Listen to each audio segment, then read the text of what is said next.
You threw a couple bricks over on them. Thank you, Lord. Thank you, Lord. Worshiping is beautiful, and you've smote them. You've slapped them upside the head. But after you have worshipped, put on the ephod. Every time that David put on the garment of praise and worship, it was because he was about to pray.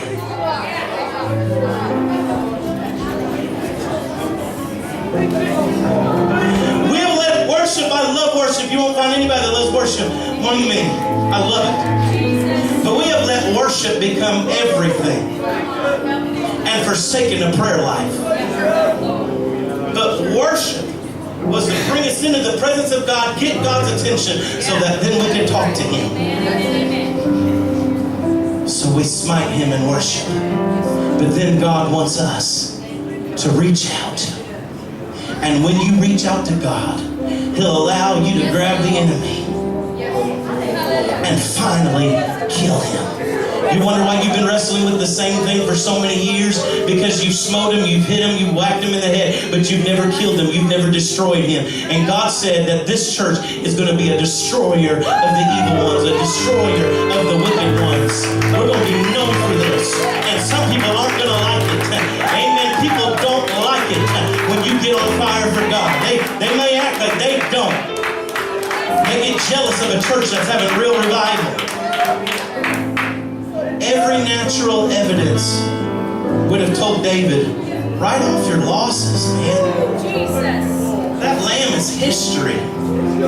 His imagination probably was showing him a horrific death of this little lamb. I mean, a big old lion comes and carries off this lamb. But the truth was, that lamb had not been torn to shreds. That lamb was alive and well.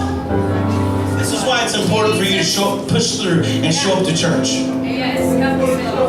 Because we sit at home long enough, man, the devil will show you so much tragedy. He'll mess with your mind. He'll warp you. But when you get the strength to come on,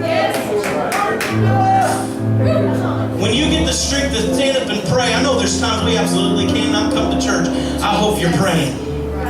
Because when you do, God will show you the real picture. That the lamb is still alive.